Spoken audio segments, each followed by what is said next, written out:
Getting there.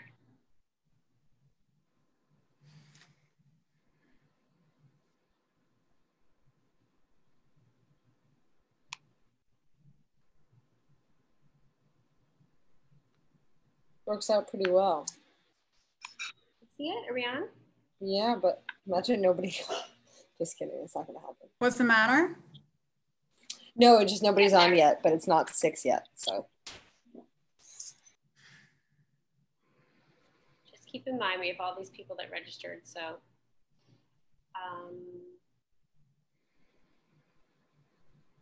works out pretty well.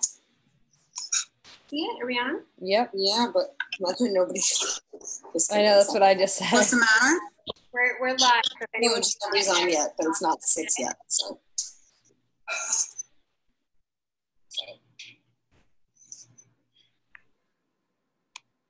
keep in mind we have all these people that registered. So. Do we know definitively that the links went out to them after they registered? Mm-hmm.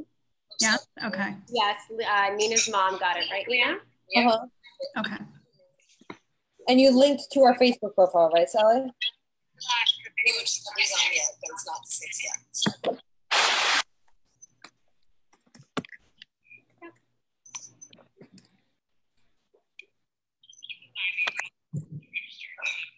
Do we know definitively that the links went out to them after they registered? Oh, yeah. Nina's mom got it, right, Nina? Uh-huh. And you linked to our Facebook profile, right, Sally?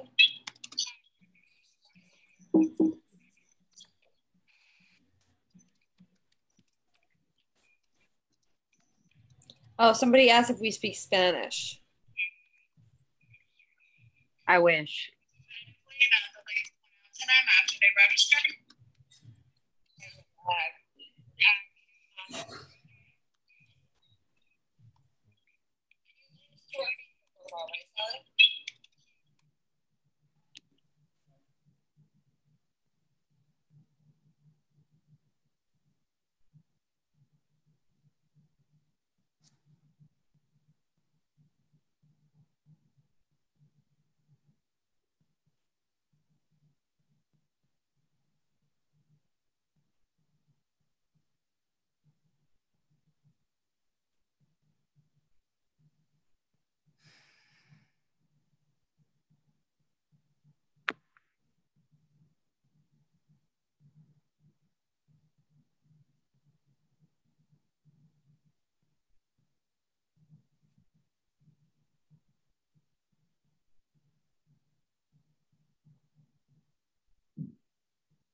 So welcome to some of the people who are on right now. We're going to wait a little bit longer because there's been a lot of people who have signed up for this training. So just hold on a little bit longer, but we very much appreciate your enthusiasm.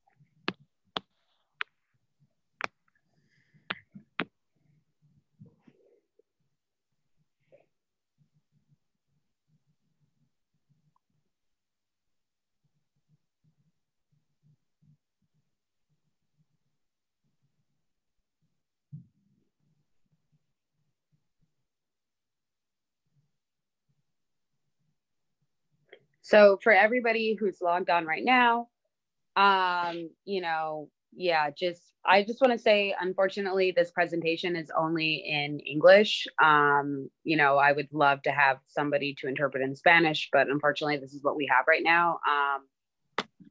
But in general, you know, even though it's 6:03, we're going to wait a few minutes just to get as many people here as possible. So I don't have to go back and forth and go back and kind of recap everything. But thank you for showing up here early. You guys are after my own heart. And we have staff that can translate in terms of after this, if you would like to schedule a private meeting with us or call our number, which I'll give you later, we have staff that can translate that conversation.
So we're going to probably start in 1 minute. So if you guys want to get a drink of water, go to the bathroom, do any last minute things, mute whatever TV show you're watching, feel free to. You have 1 minute, and that's when we're going to start.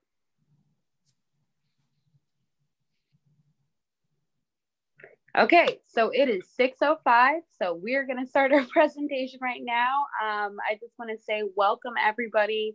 Good evening. It's a very beautiful day outside. We are the Flatbush Development Corporation, and we are here to do a presentation on New York City Housing Connect 2.0. There's a new Housing Connect system, and we're going to tell you all about it and every single little detail and the ways in which you can navigate it to the best of your abilities. Once again, my name is Jasmine Ross. I'm here with the Flatbush Development Corporation. So I do want to let you guys know that we're going to go through a lot of material. There's going to be a question and answer session later on after the presentation. So definitely, if you have questions, kind of write it down yourselves, keep it in your pocket, keep it in your heads, and we'll definitely try to answer it to our best possible capabilities later on. I do want to encourage people to take notes as well, because we're going through a lot of material and it's a lot. But once again, my name is Jasmine Ross. I'm here with the Flatbush Development Corporation. And before we start, I just want to tell you a little bit more about the Flatbush Development Corporation. So I don't know if everybody here is aware of us. If not, hello. The Flatbush Development Corporation is an organization that provides programming and assistance for low-income Brooklyners, particularly those in the Flatbush area. The corporation is divided in multiple departments, including the Youth Services Department, which runs after-school programs and connects Flatbush families with resources. We have the Community Economic Development Program, which works with businesses in the Flatbush community. And finally, we have us, which is the Housing Department. So the Housing Department consists of 3 case managers. That's me, Jasmine Ross, Lisa Matassian, and Anthony Davis as well. Yeah, Lisa just waved. Hi, Lisa. As well as many volunteers. And we regularly meet with tenants. We help them apply for benefits. We help them find housing and access legal resources. And we also provide training to the Flatbush community on common housing issues and laws, like we're doing right now. I also want to shout out Nina. She's one of our staff members, and she's working the tech right now. And after I go through each slide, you guys might hear me say next. That is only to Nina. So she can just, put us through what we need to go through. And I definitely want to plug our Tenant Tuesday hotline, which is a hotline that we have every Tuesday from 2 to 6 p.m. And on that hotline, we take any calls for tenants. If they have any housing issues, questions, anything that you're too embarrassed to say out loud, we are here to take your questions. And I just want to stop for a quick second, just so everybody has time to write down the phone numbers. So if you have issues with SCREE and DREE, affordable housing, senior housing, renewal leases, and Housing Connect, like we're talking about today, you can call 914-602-0299. And if you have questions about repairs, harassment that you're experiencing from your landlord, rent arrears, and you're not in court, and if you have issues with food resources, SNAP benefits, and voucher rights, you can call, once again, 914-602-0298. Actually, that is different from the number I just gave. It's 98 rather than 99. If you have issues with non-payment court cases, overcharges, succession rights, reasonable accommodations, preferential rent, you can call 718-859-0035. And if you have issues with rent strikes, start strengthening your tenant or association, or really looking to join, our cancel rent campaign that FTC is doing and looking to change housing court and more, you can call at 718-635-2623. So just take a second and write down those numbers, and you guys would definitely get us by calling that, and we'd be able to answer almost every question that you have. And if we don't know the answer, then we definitely link you up to somebody who does. Okay? So without further ado, next, we're going to kind of get into the presentation. So like I said before, we're presenting right now on NYC Housing Connect, specifically NYC Housing Connect 2.0. That is the new system. Many of you are probably familiar with the older system, which we're going to affectionately call NYC Housing Connect 1.0. But regardless, both the old system and this new system, they're official websites that list the most current affordable housing lotteries. This website is hosted by the New York City Department of Housing Preservation and Development, which we all know as HPD. And on this website, you can apply directly to affordable housing lotteries. Next. So there are many benefits to applying for these affordable apartments. One, and I think this is really the most important, is that these apartments are subject to rent regulation. What does that mean? So these apartments are subject to rent regulation, which means that they are apartments that are rent regulated. They fall under the New York State Division of Housing and Community Renewal, also known by many people by DHCR. And that is a state agency that enforces the rent stabilization laws and code. And as a rent regulated tenant, you have a lot more rights in regard to staying in your apartment that is relative to tenants who do not live in rent regulated apartments. So if you are in a rent regulated apartment, you are lucky. Also, your increases in regard to, so in a rent regulated apartment, your increases on your rent are controlled. And these increases are voted on by an independent board known as the Rent Guidelines Board. And these increases are generally low. And in a rent regulated apartment, the apartment and the building come with services that the landlord must maintain.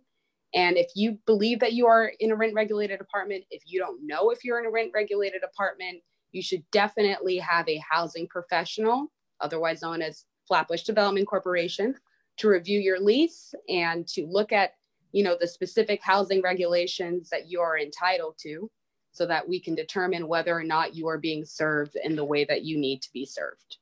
I will also say that a huge benefit of these affordable housing lottery applications is that in an affordable housing development, the rents are set to be affordable based on the area median income that you're applying to. So, if you're applying to a certain neighborhood, that means that the rents within that neighborhood cannot exceed the median income of that neighborhood.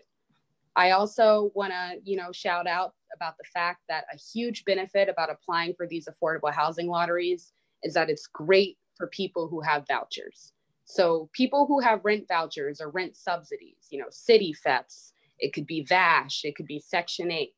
For those people who are voucher holders, minimum income requirements do not apply to them. We'll get into this more, but as I'm sure, I'm sure there's some Housing Connect, veterans on here, as you guys probably know.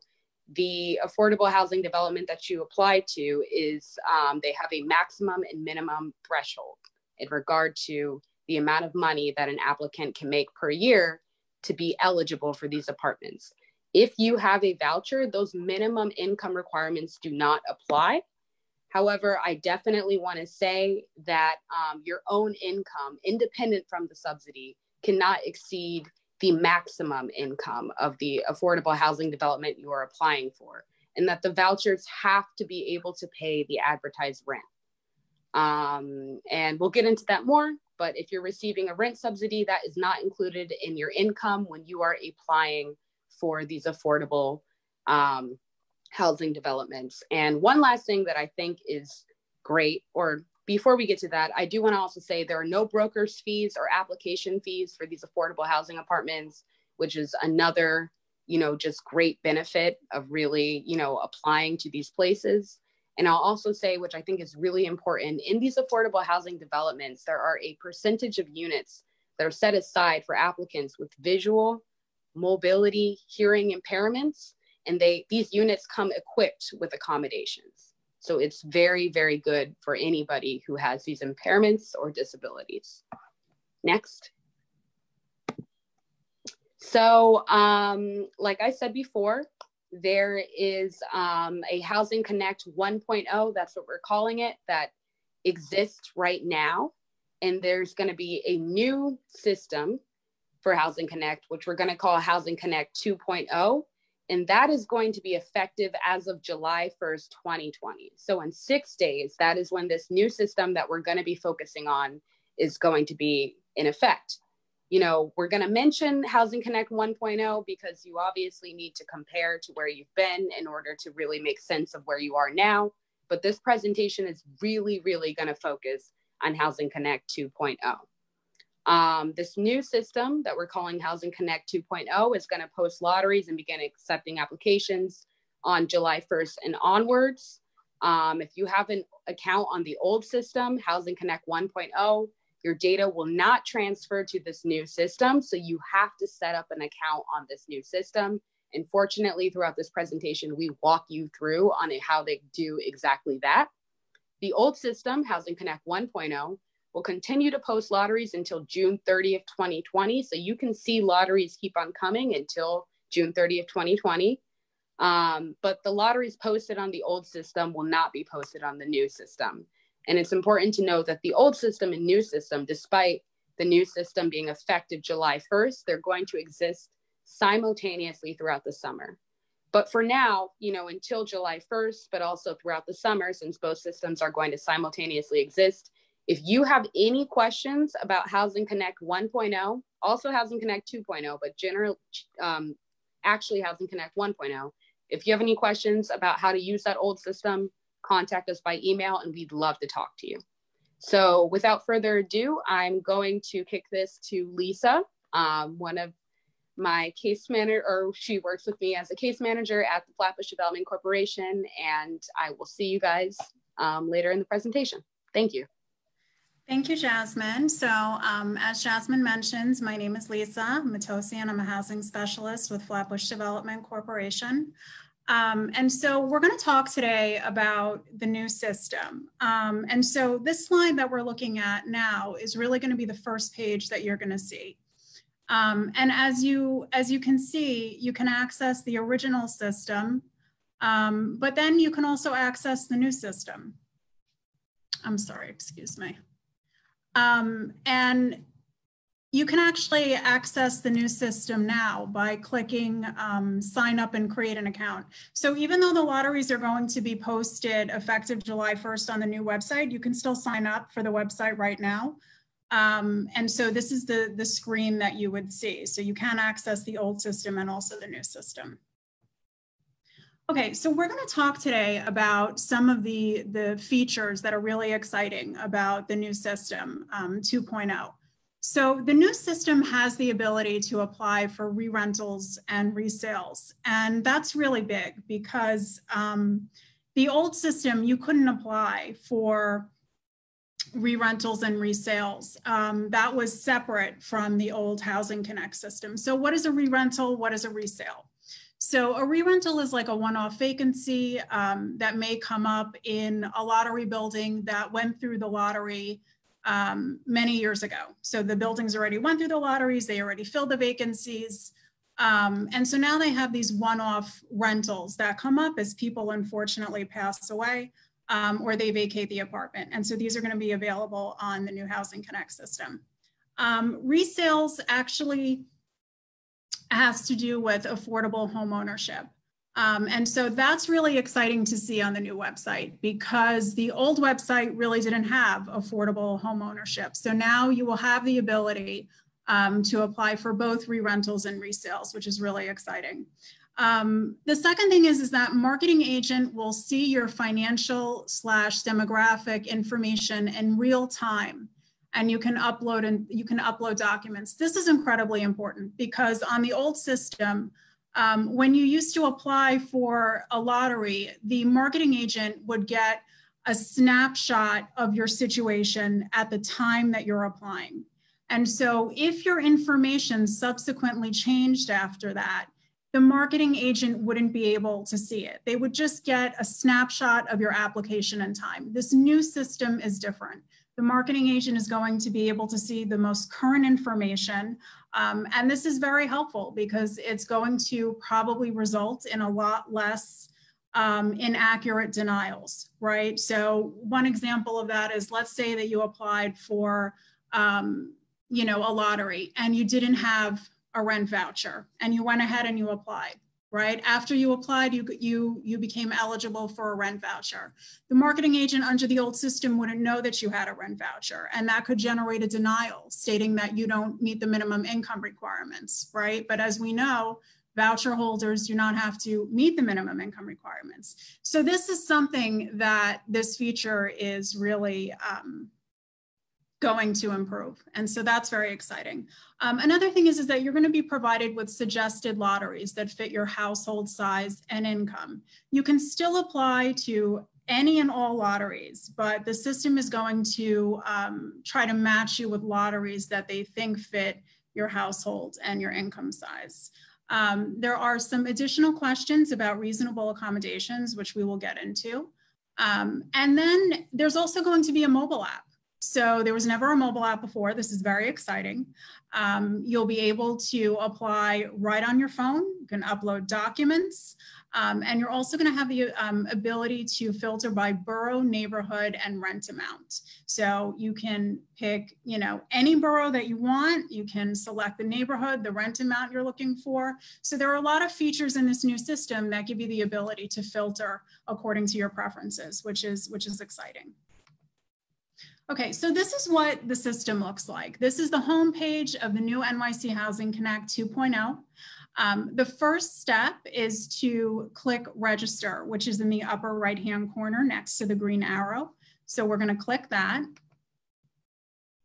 And then the system is going to ask us for certain information. Now, in order to register, you're either going to need 2 email addresses or 1 email address and 1 mobile number. So what I did was I elected to just do it with 1 email address and a mobile number, because I think that's probably going to be the most common combination. So it's asking me to enter my username, my password, which is something that I'm going to create, retype the password. It's not on this screen, but you know, towards the end of the screen, you'll see where you enter your email address and also your mobile number. So we do that. Then you're going to get an email, and in that email, you're going to click the link. Once you click the link, you're going to reach this screen. And you're also going to get a text message by phone. So this screen is asking you, it's saying, this is the last step to register your Housing Connect account. Please enter your 6-digit Housing Connect verification code. So I'm going to get that code from my phone. I'm going to enter it into the screen, and I'm going to click next or submit. So now we're reaching the next screen where it's prompting us to log in, right? So we want to enter our username, our password, and we're going to click login, not register, because we already did that. So we're going to click login. Okay, now it brings us back to this screen. And so now we're going to get started with creating our account. We're going to go up to the menu in the upper right-hand corner. We're going to select My Account. Okay, so the first thing that it's asking us is for our name, and it's also asking us to select the language. Now, one amazing thing about the new website is that it can be translated into over 100 languages, which I think is like really cool. And so you can select the language that you think is appropriate, that you'd like to use, but you can always change it at a later point. So it's not permanent. So we're going to enter name, select the language, and we're going to click next. Now it's asking us for our household members. Okay, so the first person that you're going to enter is going to be yourself. And for each additional member that's going to be a part of your household, you're going to click Add Member. Okay, now it's asking us for our current living address, which you'll enter. There's also a selection to the right to select no current living address. All right, now this screen is really important, and we're not going to go through every single step. We're going to talk about the most significant questions, even though all questions are important because they should be filled out, correctly.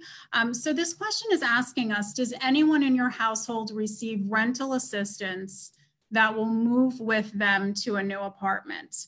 And this is important because, again, if you have a rent voucher, the minimum income requirements do not apply to you. You just can't exceed the maximums, and your voucher has to pay at least the advertised rent. So if this applies to you, click yes. And what they mean by saying, will it move with you, is that sometimes subsidies are attached to the actual project. So they would be known as project-based, meaning you can't move them, you can't move the subsidy with you. But if you have a subsidy that's portable, like a portable voucher, then this would apply to you. Okay, now it's asking us what type of rental assistance do you receive? And they're giving us a list of, Section 8 from HPD, Section 8 from NYCHA, because Section 8 has different administrators. One thing I do not see here is Section 8 from HCR. So if that happens to apply to you, I would just click Other, and I would put it at the bottom, just say Section 8 HCR. But it lists some examples. If for whatever reason you don't see your example, you can just select Other and then type it in. In this case, I did supported housing subsidy, which is considered a subsidy. So any social service organization that is, providing a subsidy for your rent, even if it's not in the list, you can just enter it in Other. Okay, now it's asking us, it's taking me to the household summary, household members screen, housing choices. And as you can see, it's telling me that my household is incomplete, my profile is incomplete. And so now I actually have to go into each section, I have to edit it. So I'm gonna click to the right of the section to click edit. So we're gonna start with the household summary section at the top.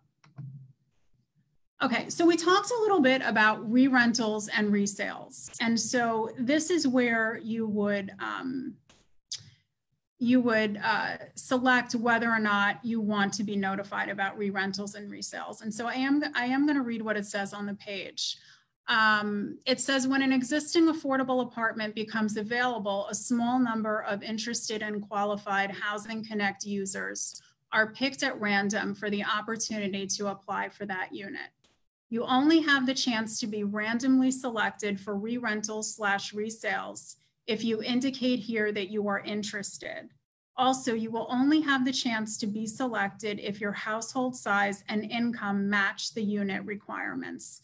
And so that's really important, that we keep our information as up to date as possible, because the system is telling you that you only have the chance to be selected for units that match your household size and income. So you want to make sure that you're always keeping your information current. So if you're interested, you're going to click yes. Okay, so before we go into the next slides are going to talk about something called reasonable accommodations. And so before we get into those questions, I'd like for the viewers to understand what a reasonable accommodation is. And so we're going to start off with talking about it. So it says, don't be afraid to ask for reasonable accommodation. Housing providers are required to follow city, state, and federal laws that protect the rights of the disabled. And so that's important, right? Because anytime that we're asking a housing provider, a landlord, a management company for a change,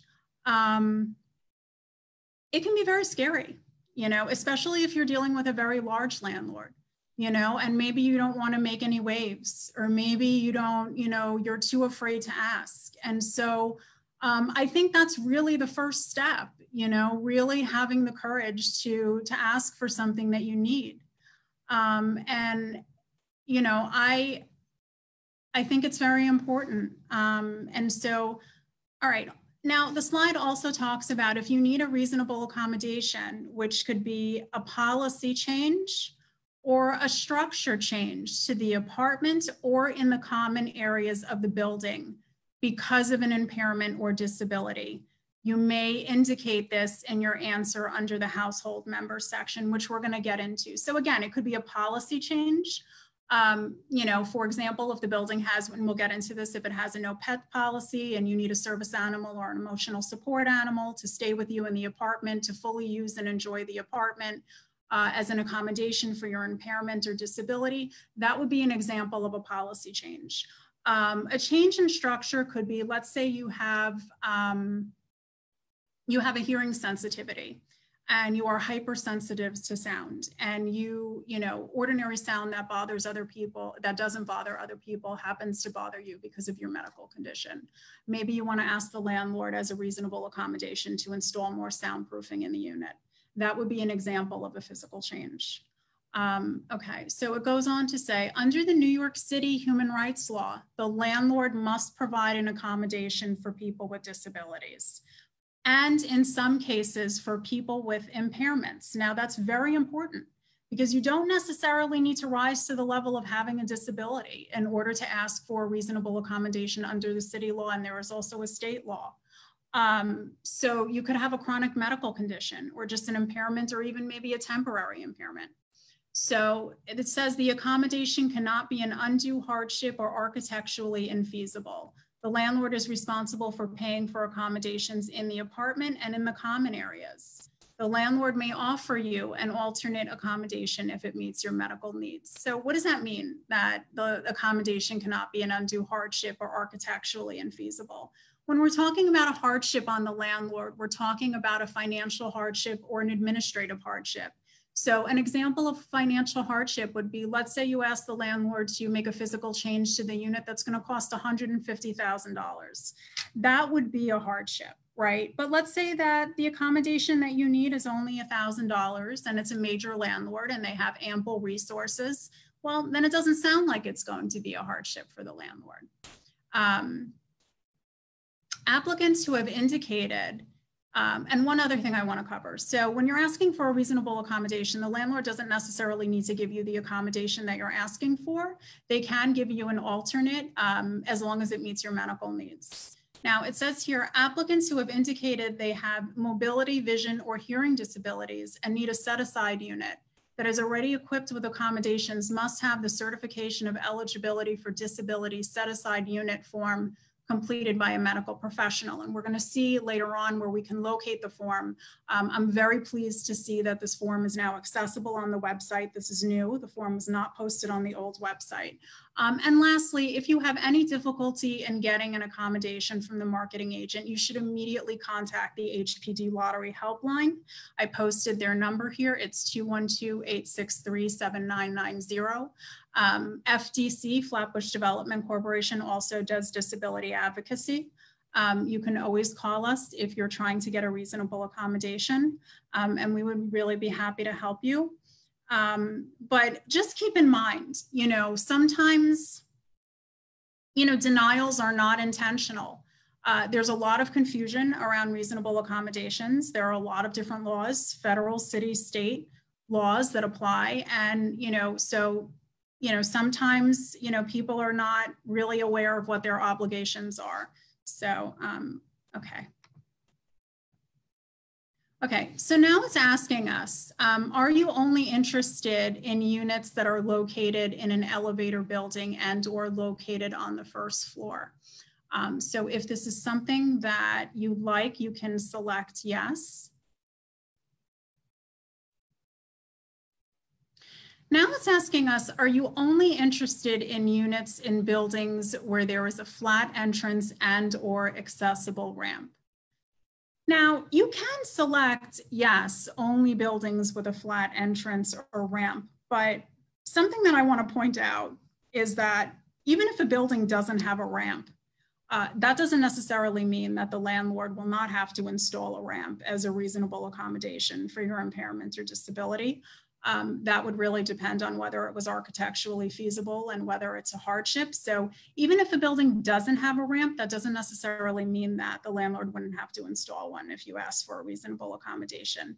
But it's up to you on whether or not you want to filter the system this way. Okay. Now it's asking us, are you willing to live in a building with a no pet policy? This does not include emotional support animals or service animals. So we talked about this, right?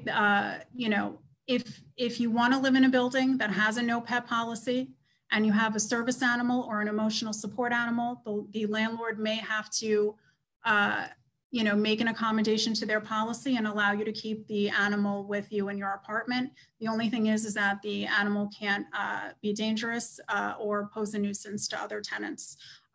So you can, you know, select, yes, I can live in a building with a no pet policy, or no, the building must allow pets. But again, if you have a service animal or an emotional support animal, you can still click, yes, I can live in a building with a no pet policy, because then you would have to actually ask for a reasonable accommodation. Okay, so now we're getting back to the screen of that we were on before. Now we're going to go into the household members section. Okay, so now it's talking about, you know, we're talking about disability, and the system is asking us, do you have a disability? And it says if your household needs a unit designed specifically to be accessible or adaptable for people with mobility, hearing, or vision disabilities, you may be eligible for a preference or set-aside unit. And we talked about that. So some of the units come equipped with accommodations already. This is where you would indicate if you needed a unit like this. As you can see on the last line of the page, it says this form.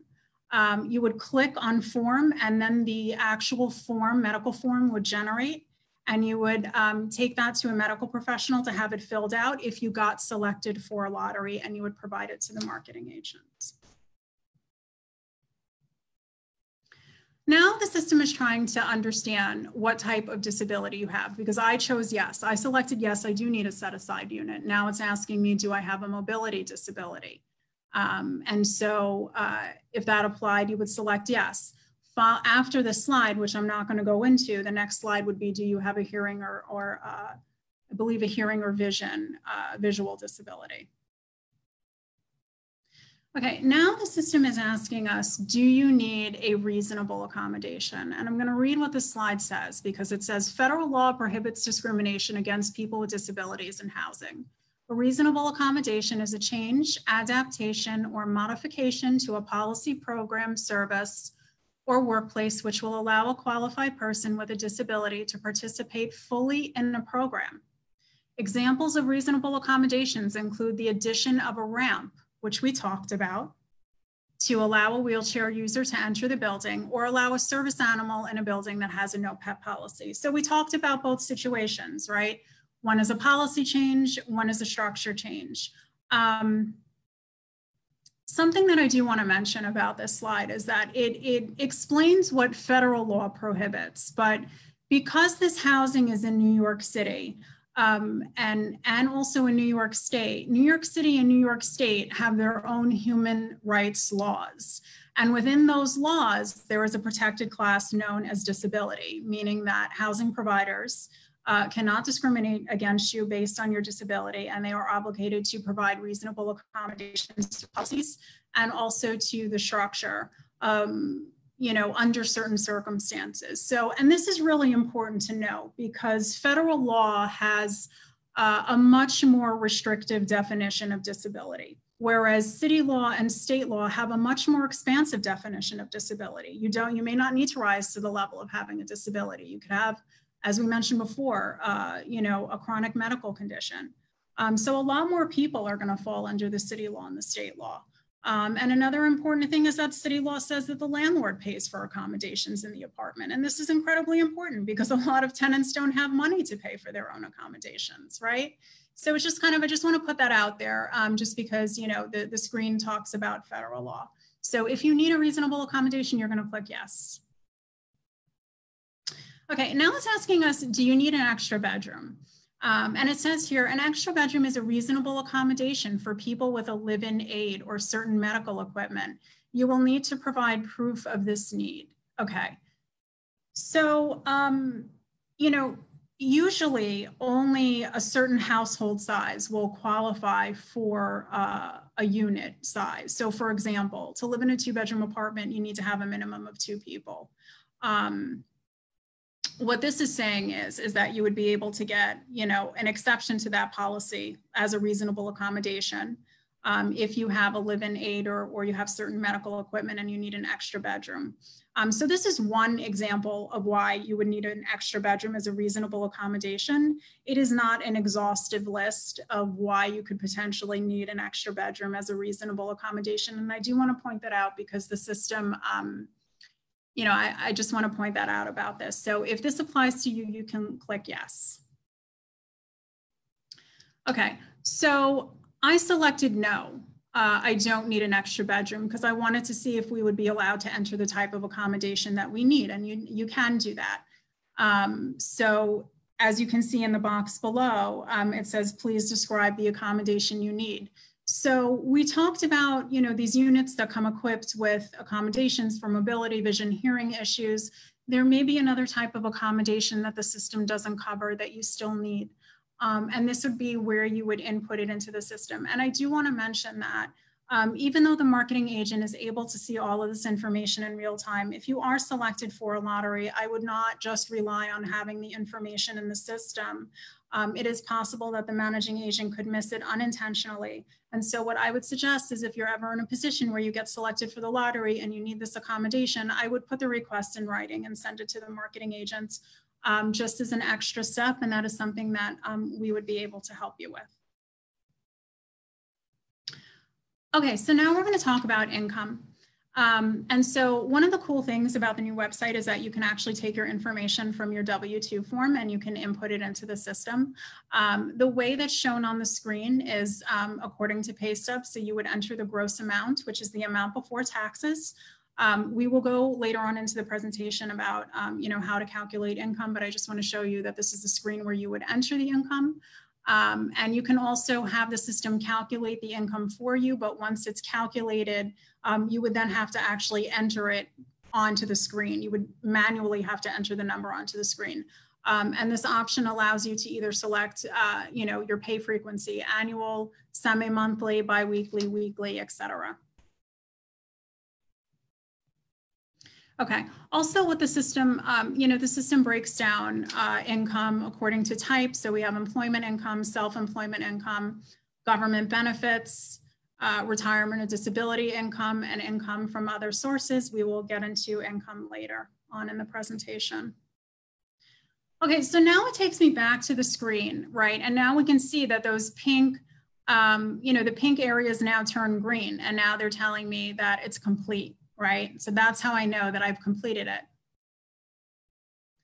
So now the next step would be to actually search for lotteries, right? I created my account and my profile, and so now I would want to search for lotteries. There are no lotteries posted on the actual system yet because, again, they're not going to post until July 1st. But as you can see, you know, you can refine by a lot of things, you know, your household size, income, monthly rent, the number of bedrooms, neighborhoods you want. You can even, you know, filter by nearby subways, and also amenities.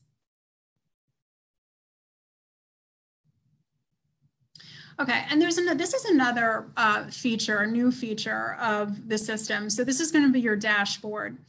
And so any applications that you've submitted, you're going to be able to view on this dashboard, and you're also going to be able to see what phase the application is actually in.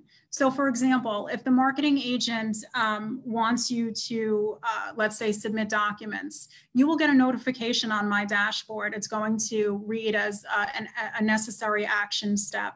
And you will also get an email that will explain the same thing. But this is where you can monitor the progress of all of your applications. And now I am going to pass it over to Jasmine. Hi again, it's me. Thank you so much, Lisa, for going through that step-by-step process. So just to recap, we just went by a step-by-step process as to how to create a new profile on Housing Connect 2.0, where you list your household demographics, your name, your income, all of that good information, because again, the lotteries that you apply for, you're only able to be eligible for those lotteries if you meet, the income requirements, if the amount of people in your household is right based on the amount of bedrooms that are offered and whatnot, right? Again, if you are a voucher recipient, the minimum income requirements for that income threshold do not apply to you. But you still have to have your income separate from the subsidy, because remember, you have your income and then you have the subsidy. Your income still has to not exceed the maximum income requirements for each affordable development. So I'm just going to walk you through the general lottery process, and this pertains to Housing Connect 1.0 and Housing Connect 2.0. This hasn't really changed, from the old system to the new system. We're going to tell you the ways in which HPD has changed this process in general to accommodate, the issues that are happening around the pandemic. But in terms of this lottery process, it is the same for both sites. So there is a way, you don't always just have to submit an application online to both of these systems. You can also submit a paper application. However, you cannot submit both a paper application and an online application for the same development. So just keep that in mind when you're applying. So like Lisa said, you fill out all of your information, everything's good. You can now access the lotteries that are available to you. But it's important to know that each development that you're applying for has its own deadline. So it's really important to keep track of every deadline that you need to meet for each development, because they're going to be different. So let's say that you put all your information in, you've created your account, you found the perfect housing development that you want to apply for. So you submit your application. What happens next? So once you submit your application, if you're found, so once you submit your application, you will be assigned an electric log number, and this number is assigned at random. The lower your log number that you receive, the better chance you have at getting the apartment. So if I had a log number that is 1,259,000, whatever, et cetera, that means that it'll probably be very likely that I will have, a way lower chance of getting that apartment. But if my log number is number 1, then it's probably pretty likely, or just based on what number 1 implies, that you are going to have first pick for that apartment. So it's completely random. There's nothing really biased that happens with it, but just know that the lower your log number is, the better chance you have at getting the apartment.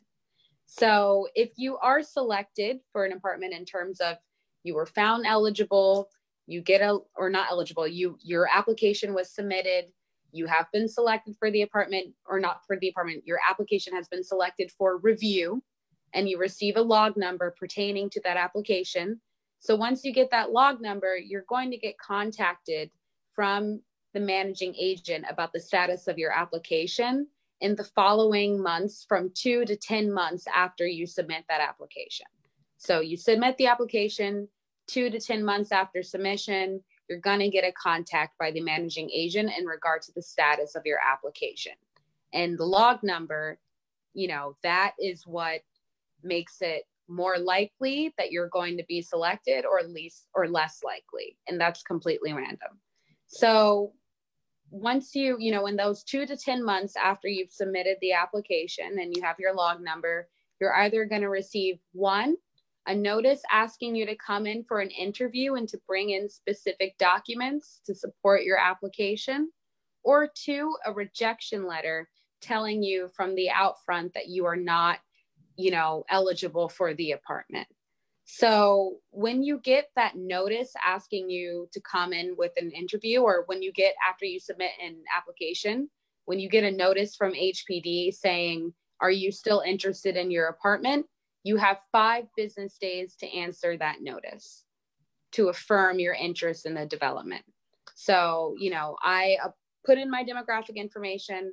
I applied for an apartment. I got my log number. HPD contacts me and says, are you still interested? I have 5 business days to let HPD know that I'm still interested, right? So it's important to select, or it's important to check your email. It's important to check your phone, because that's how HPD will be contacting you. You can select how you want to be contacted. If you selected email as your primary form of contact, you will be contacted by email.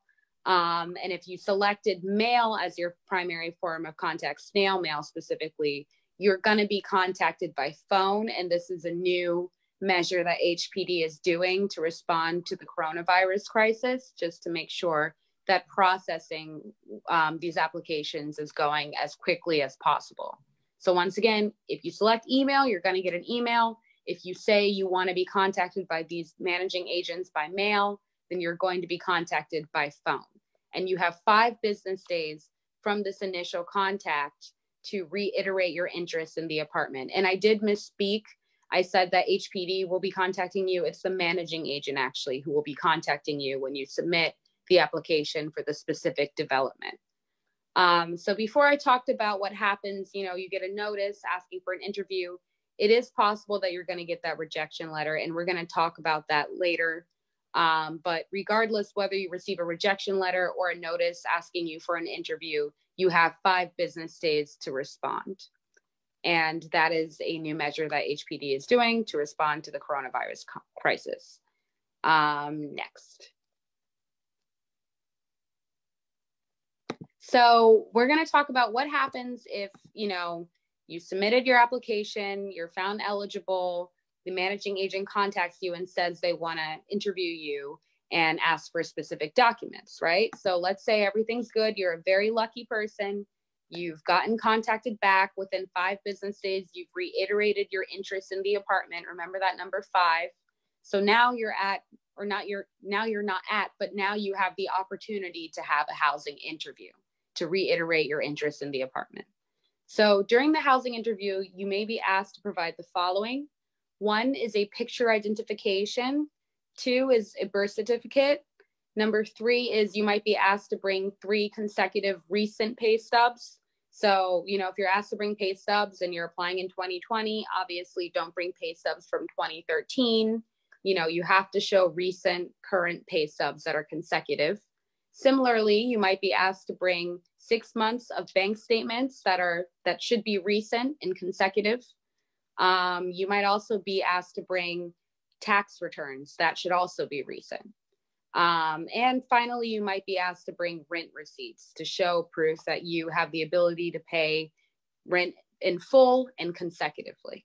So those are just important documents to have ready for this housing interview, where you would, explain all the ways in which you're eligible for this apartment and, show supporting documentation to prove your eligibility. Next. So we talked a little bit about income, right? In the steps that Lisa went through, she talked about putting in certain types of income. And, in that step, they had a drop-down menu explaining which type of income they accept and which type of income they don't accept. So right now we're going to talk about the income that is acceptable when you're applying for these affordable housing lotteries. So employment income is definitely acceptable. That includes wages, bonuses, overtime, any kinds of other pay. If you receive a W-2 tax form, that money is income from employment. And on the Housing Connect application, the income that you report for employment is your gross income, meaning it's the money that you make before taxes or any other money is taken out. You can also report on the Housing Connect application, one of the acceptable forms of income is income from self-employment. So that could be any money you make working for yourself, freelancing, being an independent contractor, except as opposed to employment income, income from self-employment is reported on this application by net income, meaning that is the amount of money that you make from self-employment after taking out any business expenses or other deductions. It is your net income. And other income that Housing Connect accepts as income, I'm not going to read everything, but you can kind of see it all out here, is alimony, child support, disability insurance, public assistance, unemployment benefits, welfare assistance, Social Security. All of that is part of the other type of income. And I don't know if you guys can see this, but on the slide, it mentions that gift income is under this subset of other income. And I just want to clarify what that means. So gift income is income that people receive that is recurring and consistent, and that they can count on. And that is from either a family member or a friend, and it's happening on a consistent basis. So an example would be if a tenant, if their apartment was $700 per month, and they had $200 of their own income, but they receive a $500, gift income every month for their parents to subsidize their rent, not a subsidy, but to, make up the difference between their own income and the rent amount, then that would be known as gift income. And like we said before, rent subsidies, so vouchers, city FEPs, VASH, Section 8, that is not calculated as income. So it's really important when you're applying for these developments that your income itself, other than the rent subsidy that you have, does not exceed the maximum income requirements for the development. As we said before, the minimum income requirement for a development is not required for a voucher recipient. So you do not have to meet those minimum income requirements if you have a voucher. Next. So now we're going to talk about what kind of income is not accepted on the application, the type of income that you are not allowed to report towards your income. So income from employment for children under 18 years old is unfortunately not counted on this site as income. SNAP, dollar value of food stamps, or SNAP, is not counted as income. Value of free lunch or reduced school lunch is not counted as income. And you can see there's a whole list. I'm only kind of hitting at some of these because, I'm hitting on what I believe to be the most important or the most common. But one of the types of income that is not also accepted is lump sum payments. So insurance payouts, one-time, non-recurring, sporadic income, inheritance. So if you had a great aunt who passed away and gave you a one-time inheritance of $1 million, you cannot count that as income because it is not reoccurring and it is sporadic. And this is different than gift income, which is reoccurring and consistent. Next. So now we're going to go through some income examples, just in terms of Lisa talked before about when you're applying on the income section and you put the amount of money that you make and you put the frequency of which you're paid. The system itself calculates it for you, even though you have to manually re-enter it. Even though the system calculates it for you, I just think it's important that people, understand the calculations that comes with the amount of money they make and the frequency of which they're paid. So we have example 1 up here. It says Mary works for a grocery store full-time and makes a gross salary of $1,000 biweekly, right? So Mary's annual income can be calculated by $1,000. That's how much she makes biweekly, times 26. And that's going to be $26,000 annually, right? We have example 2. Brian works for a retail store part-time. He works 15 hours per week at $15 per hour, and he's paid weekly. He also receives Social Security disability of $1,000 per month before the Medicare premium is taken out. His income is, so he works 15 hours and he makes $15 an hour. So 15 times 15. And that is going to be 225 times 52 because there are 52 weeks in the year. And that equals $11,700, right? And that's for his employment income. In terms of his Social Security disability income, which we said is $1,000 per month, there are 12 months in a year. This one's a very easy calculation, even for me, and I'm pretty bad at math. And that's 1,000 times 12, as in 12 months, and that's $12,000, right? When you have that $12,000, which is the Social Security disability per year income, and the $11,700, which is the employment income, you add it together, That's $23,700 in total income. And we have another example there, but which you can see, but basically in terms of the calculations, if you are trying to calculate how much you make per week, there are 52 weeks in a year. You do how much you make per week times 52. If it's biweekly, it's going to be by 26. If it's semi-monthly, which is different than biweekly is every 2 weeks. Semi-monthly is 2 times a month. Biweekly is 26. Semi-monthly is 24. And monthly is 12 because there are 12 months of the year. Next. So I think that it's also it's very important to know about the ways in which brokers or managing or marketing agents or landlords might try to say that you are not eligible for their apartment, and to know kind of the common ways that they, the common excuses that they use for ineligibility, and how you might not actually be ineligible based on, their inaccurate standards. One important standard is that sometimes landlords and brokers and managing or marketing agents will say that your housing court history is a reason for rejecting your application, right? They'll say you've been sued in court before, you have a judgment against you in court before, and I don't want to rent to you. I do want to let you guys know that as of 2019, that is illegal. Your landlord cannot use information regarding a tenant's past landlord-tenant actions to permit them from selecting that tenant, right? So that's very, very, very important. And that's pretty new, so that's really important to keep in the back of your head. In regard to bankruptcy, marketing agents sometimes say, oh, look, I pulled your credit report, because, right, when you're applying for these developments, oftentimes they're going to pull a credit check on you. They'll say, oh, I see that you filed for bankruptcy, so I'm not going to, rent to you.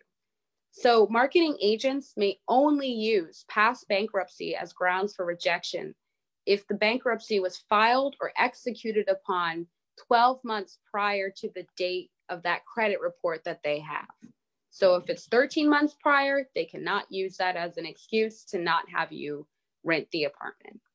And I do want to also say that when it comes to credit checks, most people don't have good credit. I definitely don't have good credit, and there's ways to circumvent that requirement that are definitely legal and definitely okay and definitely normal, right?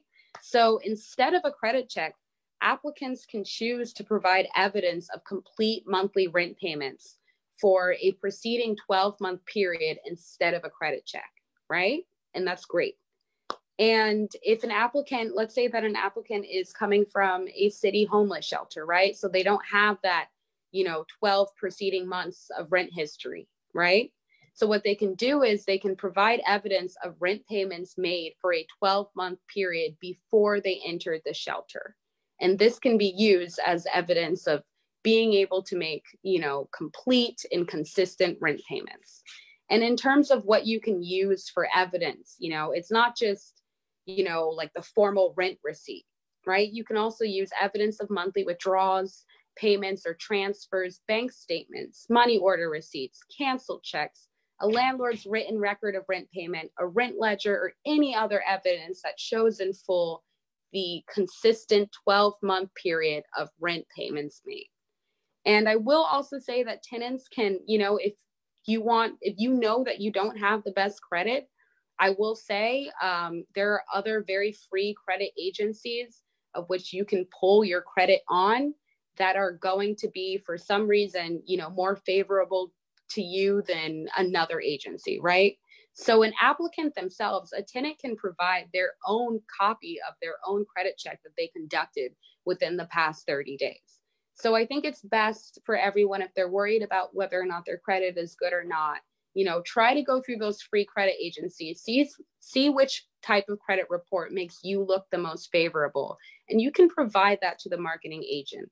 And when a tenant provides their own credit check to the marketing agent may not run a credit check or charge a credit check fee.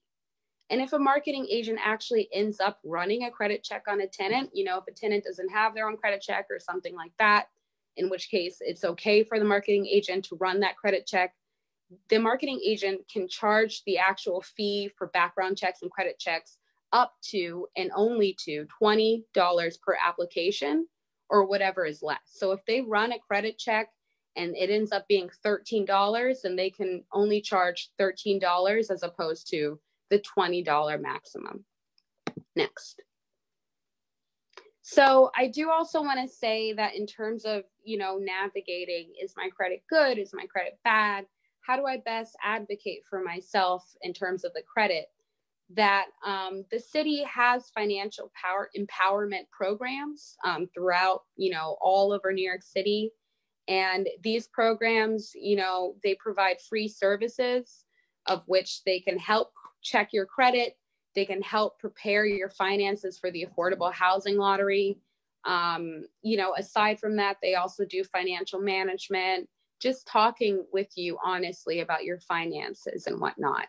And that's really good. And I personally, had tenants go through that process and they have seemed to be incredibly satisfied from it. And you can see the ready to rent section in terms of creating an appointment with these financial counseling and financial empowerment centers. It's right there. It's in the middle column, the last row. It says ready to rent. And that is the program that helps you specifically, parse through your income and your credit in relation to the affordable housing lottery. I will also say that the Flatbush Development Corporation can also definitely do this. We're definitely empowered to do this, and we're definitely willing to help.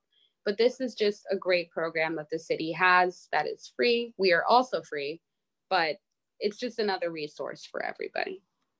Next. So before I talked about, I kind of gave a general overview of the lottery process, right? You put in your demographic information, you apply for an apartment 2 to 12 months or 2 to 10 months after you've applied, you get some type of communication from the marketing agent, regarding the status of your application. I talked about the good news, which is, what if I'm found eligible and I have an appointment and I have to have an interview where I get to kind of, really double down on all the ways I'd be great for your apartment.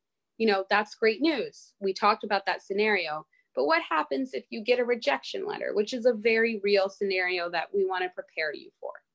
So, 2 to 10 months after you've submitted that application, you will receive a rejection letter if you are rejected, not always.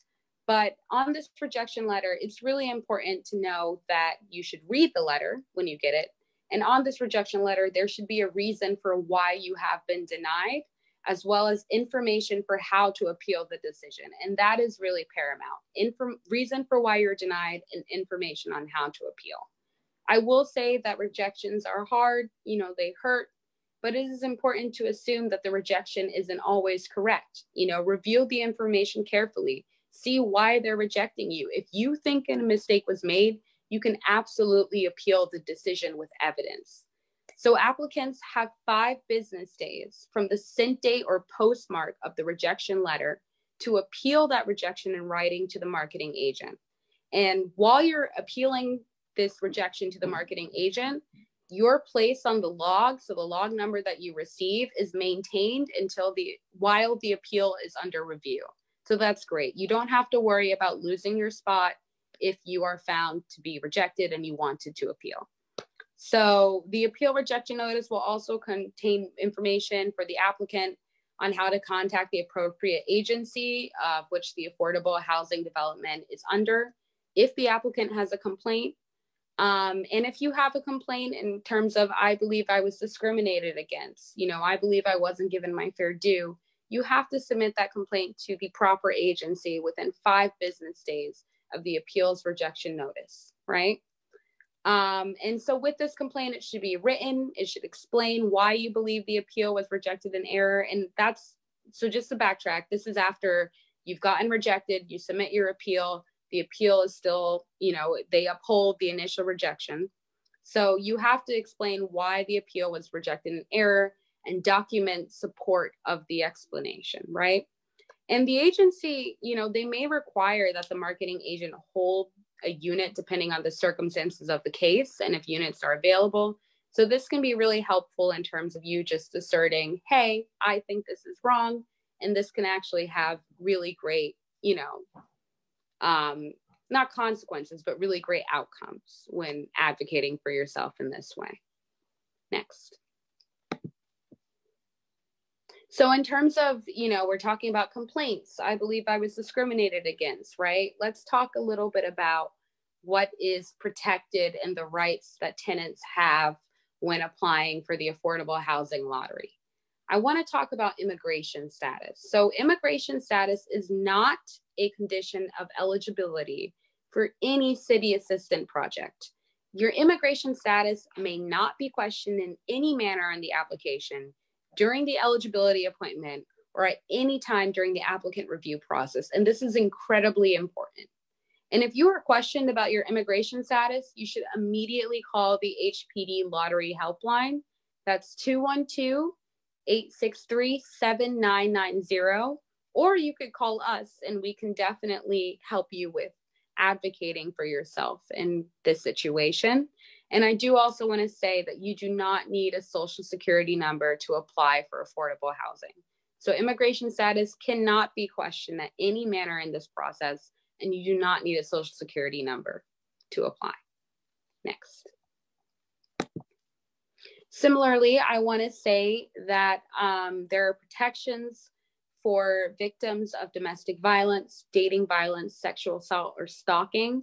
So under the Federal Violence Against Women Act, survivors of domestic violence and those other forms of abuse that I mentioned are protected. And these protections are not just available to women. I know it says VAWA or Violence Against Women Act, it has women, but it's not just women.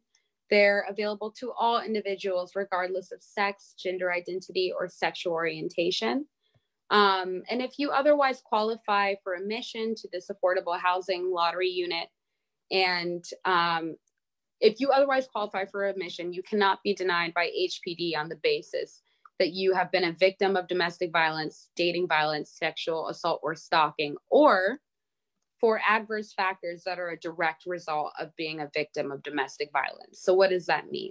So if you are a survivor of domestic violence, and let's say that, you have a kind of shoddy rent payment history, right? There's been a loss of income in your home that was due to abuse, and that affected your ability to pay rent on time or at all in a consistent manner, right? Then that through VAWA, you are protected in regard to not having a marketing agent use that against you. And applicants who are domestic violence survivors may invoke their VAWA rights and appeal a rejection housing if they wish to claim that the reason for the rejection is a direct consequence of their experience with abuse. And when submitting a claim, applicants may be asked to provide supporting documentation. So just have a heads up on that. And instructions on your right to appeal and the related timeframe for submitting the appeal are explained in the rejection letter you receive. And that's for everyone, right? Like I said before, all rejection letters have to say why you were denied and the time frame for when to appeal and how to appeal. So this is for everyone. Next. Okay, guys, we're almost done here. I do want to, so this is a screenshot of the Housing Connect 1.0 system. Say goodbye to a familiar face. This is going to be here throughout the summer, but, it does kind of have a little bit of an expiration date soon. But the reason why we are looking at this older system is because this old system is going to house Mitchell-Lama apartments. So as you can see right here, we have the green arrow showing exactly where you can click for Mitchell-Lama specific housing lotteries. So just a little, quick background on Mitchell-Lama units. Mitchell-Lama units are, designed in the 1970s. It was supposed to accommodate middle-class income, and you can either get a Mitchell-Lama co-op, you can, buy a unit, or a Mitchell-Lama rental. And this Mitchell-Lama kind of thing on the site, this Mitchell-Lama tab, shows you where, it provides the waiting list of the Mitchell-Lama units, and it shows, how many units within this Mitchell-Lama unit are open, and how many are not. And it only shows citywide Mitchell-Lama units. And it shows if you can apply to, if the unit that you're applying to is a rental unit or a co-op, meaning that you'd own. So I want to look at, so once you click, so you go on the website, on the top right-hand corner, you see Mitchell-Lama, where a green arrow is, you click it, you get this website and you can view the current Mitchell-Lama waiting list, right? So once you go into there, you see, for example, like we have on the screen, the Mitchell-Lama units that are available. So you can see right now that there's Linville Housing, 2-bedroom. It's in the Bronx. The unit side is 2 bedrooms. The application start date is 6/18/2020, and the application deadline is 7/8/2020. And, you know, just as any part of Housing Connect on the new system or the old system, you can see if you've applied or not applied, right? So this is just kind of a list of developments. And even though they're not going to post any non-Mitchell-Lama affordable housing developments on this old site anymore, this is where the NYC Mitchell-Lama developments that are currently available will continue to live after June 30th. So yeah, so you can kind of view the current Mitchell-Lama waiting list, and you can click on that right where the green arrow is, and that's where you get to see the external waiting list, right? So for example, you have something called Bay Towers. It's the 3rd row down. You can see, you know, how recently an application has been approved and which type of application it was. So if it was for a studio, 1 bedroom, 2 bedroom, 3 bedroom, 4 bedroom plus. I see that as of 5/19/2020, a 2-bedroom was approved for Bay Towers. And so you can just kind of see what is open or not. And in order to get these applications to apply for these Mitchell-Lama developments, you would call the management company, which is kind of more better explained in this slide, where you can see at the very right-hand column where it says request an application, right? So once again, these Mitchell-Lama's developments are going to be living on the old site. They're still going to be active. Even though this presentation was about Housing Connect 2.0, we definitely didn't want to leave anything out in terms of all of the affordable housing developments, Mitchell-Lama or not, that you can apply to. So without further ado, thank you so much for, you know, staying with us throughout this hour for this presentation. We definitely appreciate your viewership, you know, and yeah, I hope you guys have a better idea of what this new system is going to look like, how it looks in relation to the old system. If not, we're going to go to a question and answer system right now. But in general, if you don't find that your question is answered today, or you have more information, or you want to ask about something specific to you, definitely contact the Flatbush Development Corporation. We are working remotely right now, but we are at 1616 Newkirk Avenue, Brooklyn, New York, 11226, very Flatbush. Our telephone number is 718-859-3800. And you can email us at housing@fdconline.org.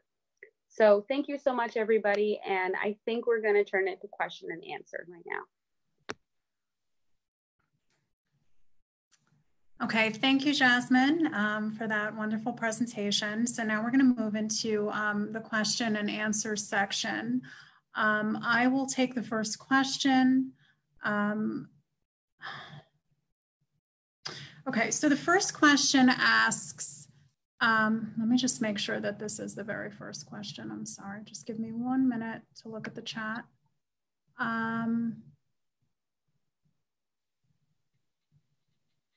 Okay.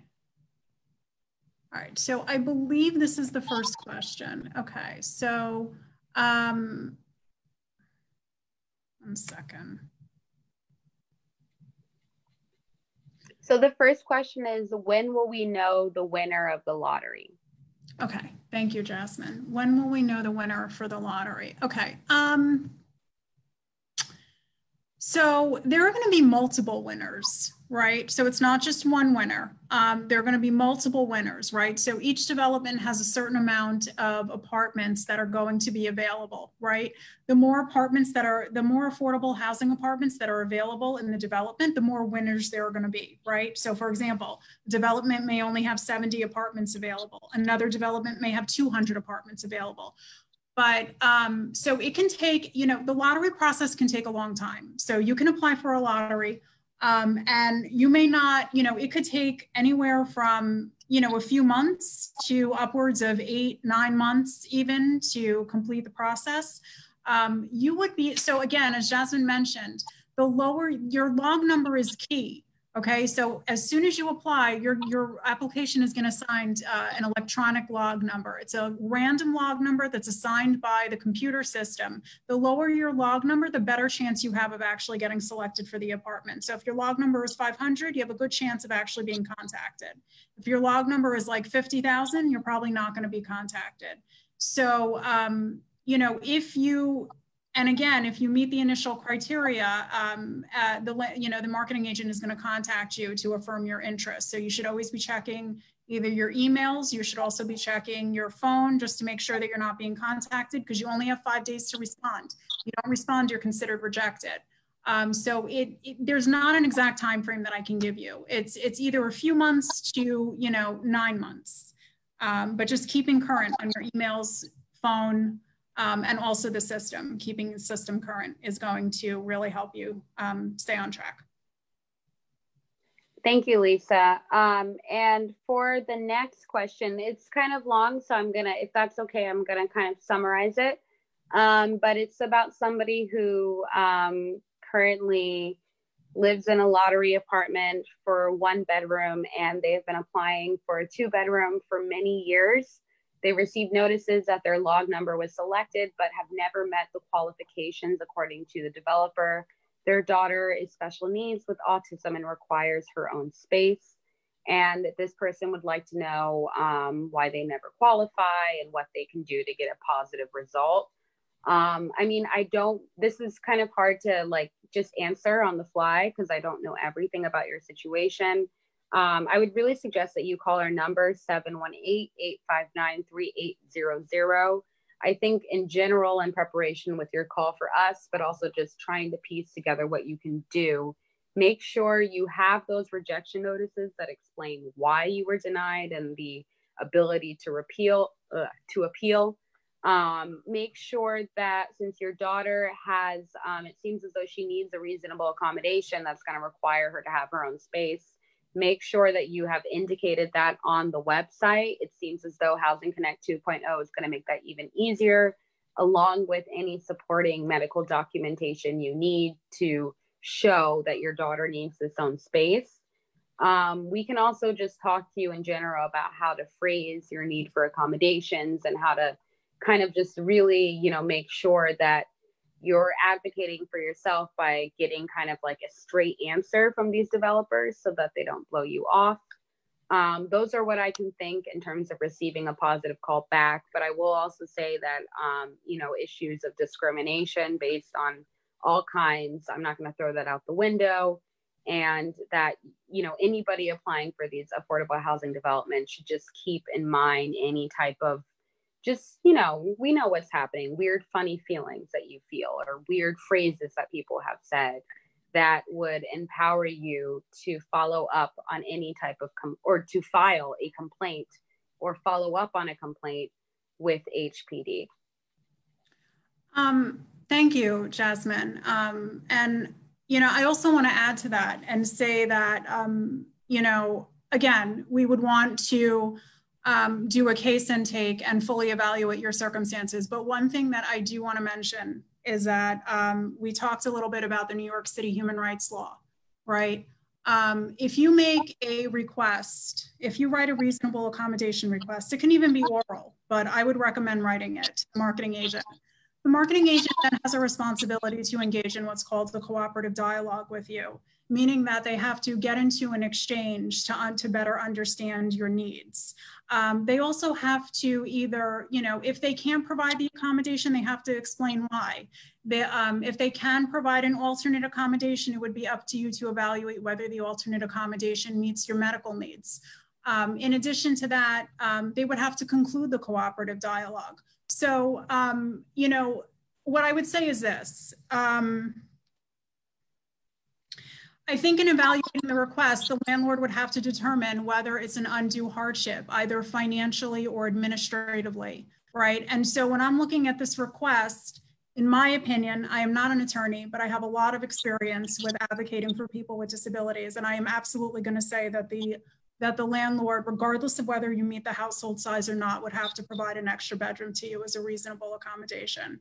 And so there may be a lot of pushback on it.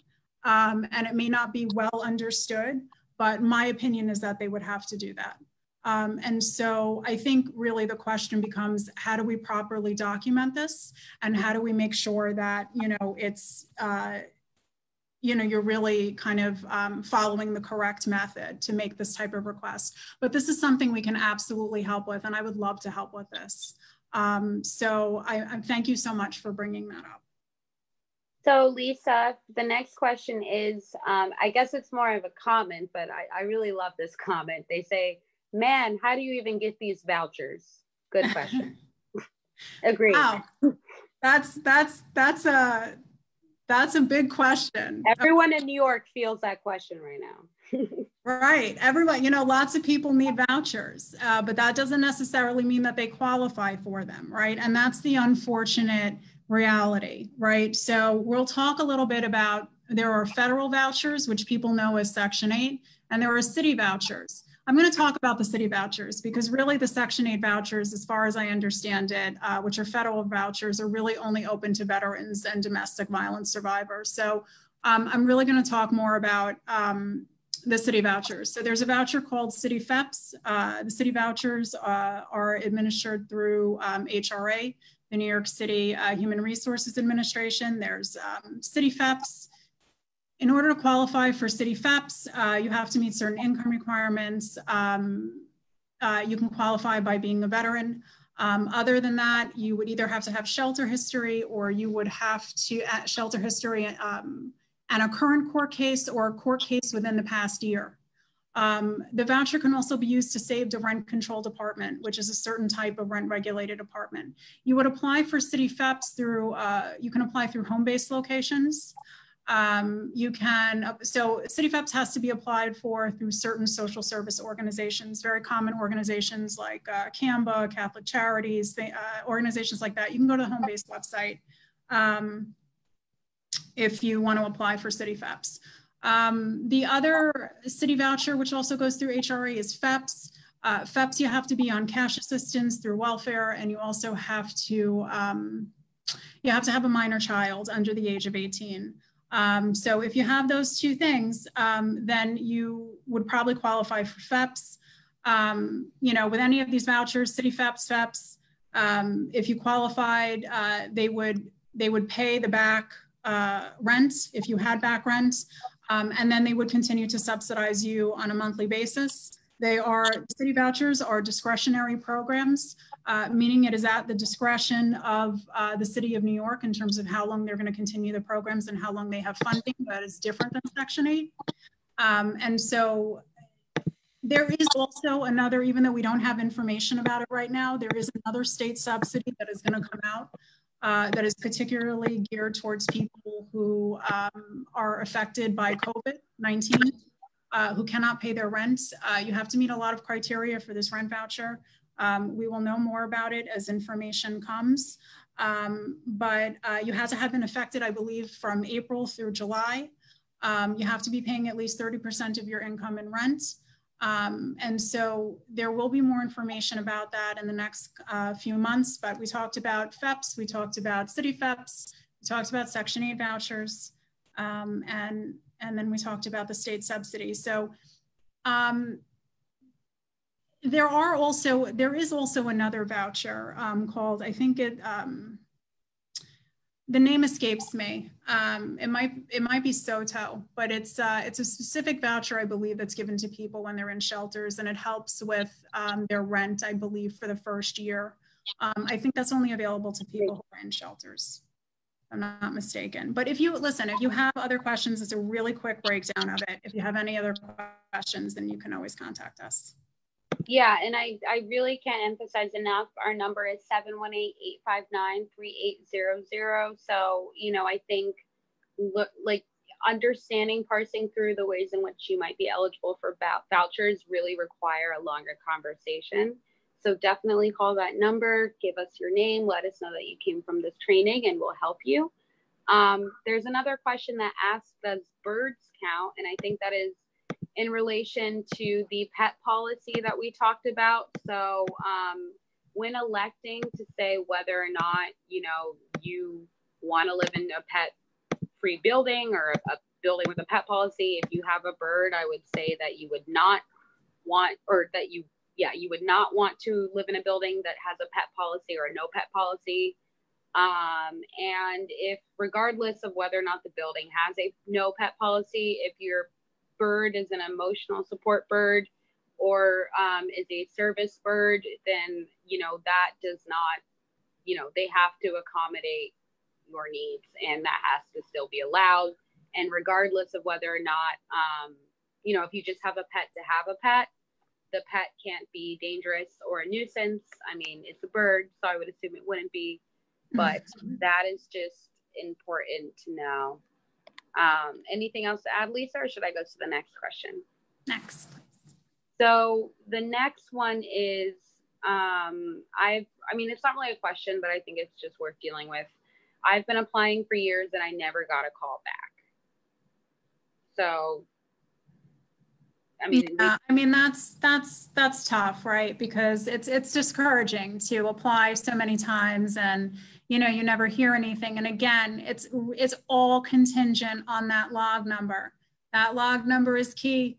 The lower your log number, the better chance you have of qualifying for an apartment. So what I would do is, when you're applying for these apartments, first of all, I would definitely say you're interested in applying for resales. Re-rentals. You know, if you're looking for a rental, I would make sure that you know, last time, you know, on the old website, it was separate from the old website. It wasn't easily accessible. Now everything is all in one place. I would make sure that you check off, you know, that you're interested in re-rentals. The other thing is this, I would monitor all my log numbers on the website. And if you see that you have this low log number and it's been a while since this lottery finished and no one has contacted you, I would follow up. I wouldn't just leave it sitting there. I would contact the marketing agent, or I would even contact the HPD lottery helpline and say, hey, I have this really low log number. The lottery took place a long time ago. I haven't been contacted. You know, when am I going to be contacted, or should I be concerned about this? You know, just trying to be proactive about it. I wouldn't do it immediately as soon as the lottery finishes, because it takes some time. But if you see you have a low log number and it's been like 4 months, I would call them. So there is also a question. It goes, I'm trying to register for the new site, but it's not allowing me to. Is it too early to register? It is not too early to register. You could start it right now. I do know, depending on what device you're using, you know, that might be, I remember, because they actually just gave us a presentation on this, HPD did, on this new site. They said that certain devices, it's a little bit funky in regard to applying right now. But if you are on a desktop computer, then I don't really know what would prevent you. This presentation was made based on Lisa going in and applying and registering. So, or not applying, but registering, because applications aren't open until July 1st. But I mean, I would say try again. And I mean, I would love for you to call our number too, 718-859-3800. So we could maybe, you know, personally walk you through this. And then this person also asks, is there a way to avoid running your credit in order to apply? I will say, yes, there's a way to avoid that. Instead of a credit check, you can get, you know, 12 months preceding to when you're applying of, you know, complete rent payments made, either through money order, rent ledger, bank withdrawals, anything like that, instead of a credit check, just to show that you have the ability to make faithful, complete, and consistent payments. You can also run a credit check on your own. We talked about how you know, there's a lot of free credit sites, free credit report, Credit Karma, etc., that you can use to pull up your own report. And some of them are more favorable than others. So I would definitely grab the most favorable credit report and show that to your land or to the marketing agent. And they may not run a credit check report if you have provided one of your own. If you've provided one of your own, they also cannot charge you for a credit check report. And if they have to run a credit check report on you, they can only charge up to $20. But if the credit check report or the background report is less than $20, they have to charge the lower figure. Someone also said, do you guys accept programs like CityFEP? So we are Flatbush Development Corporation, but for the Affordable Housing Lottery, what do you say, Lisa? Okay, so all of the affordable housing lotteries are going to accept rent vouchers. Also just want to briefly mention, so just make sure you have it in your profile. Again, the minimum income requirements don't apply to you. But I do want to mention something. So if you're looking in the regular market, aside from affordable housing, there are city and state laws that have protections for people who have rent vouchers. It's known as source of income discrimination. It's a protected class under the state human rights law and the state human rights law. It means that landlords cannot discriminate against you if you have a rent voucher. The laws are different though. The laws say different things. So in the New York City human rights law says any landlord that owns a building with at least 6 units must accept vouchers in all of their buildings. The New York State human rights law applies to 2-family non-owner occupied homes and anything above that. Okay, so there are other things. You know, the landlord doesn't have to accept your voucher if it doesn't meet the rent amount. So if your voucher amount is lower than the rent amount, the landlord does not have to accept it. They can lower the rent amount if they want to accept your voucher. The only other thing would be if you feel like a landlord is just artificially raising the rent to try to disqualify someone who has a rent voucher, that would probably be discrimination under the law. And so all of the affordable housing lotteries are going to accept the rent vouchers. And also, you know, there are rules that apply to the private market, which we just discussed. So thank you, Lisa. So someone asked, hi, what happens if you are found unqualified for a lottery apartment? However, they made a mistake with your income calculations and you appeal it, but still are found ineligible. I've been denied many lottery apartments, so I still qualified. So I think it's important to always keep your income and your profile. I'm not saying you haven't done this, just in terms of just to be safe. Always keep your income and your profile as up to date as possible. And you know, regardless of whether or not you've done that, when you receive that rejection notice in terms of you're not eligible for this apartment, it should say the reason why you've been found not eligible and instructions as to how to appeal. It seems as though you're already appealing and still found ineligible. I mean, you can file a complaint with the HPD helpline in terms of if you find that the appeal decision is not what you wanted. I mean, if you're a voucher recipient, you know, those minimum income requirements do not apply to you. You still have to have your income separate from the subsidy, you know, not exceed the maximum requirements, but that's something else to think about. Once again, call our number 718-859-3800 so we can kind of assess what, you know, your case is and look over your denials and, you know, just figure out what you've done so far in regard to the appeal process. Anything to add, Lisa? No, I think that was a great explanation. Thank you. Okay, so someone asked, immigrants who pay taxes, can they apply? Yes. So immigration is not a condition of eligibility on the affordable housing lottery. They cannot ask about your immigration status at any time during the application. You do not need a social security number to apply for affordable housing. No one in your household does. So it is totally accessible, you know, for immigration. Yes, you can still apply, absolutely. Someone asked if the slides that we have be sent to people's emails at the end of the presentation.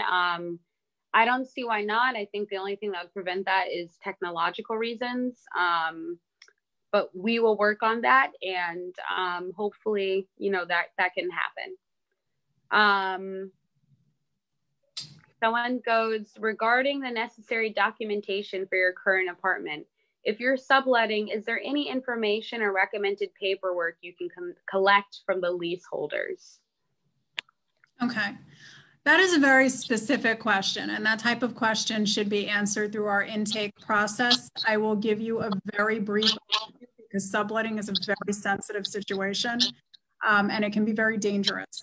You know, so in terms of, you know, if you don't document it properly, you can lose your apartment. And so I think that, so I'm going to just talk about subletting under rent regulated apartments. So rent regulated apartments, as Jasmine mentioned, fall under the regulations of a New York State agency known as the Division of Housing and Community Renewal, which enforces the rent stabilization laws and code. If you are living in a rent stabilized apartment or a rent controlled apartment, those apartments fall under DHCR. The requirements for subletting a rent stabilized apartment and a rent controlled apartment are different. You must get, for a rent controlled apartment, you must get permission from the landlord in writing. For a rent stabilized apartment, and there are other things that go along with this, so please don't just take this as, you know, everything that you need to know. You should really call us because I'm just going to give you a very brief overview.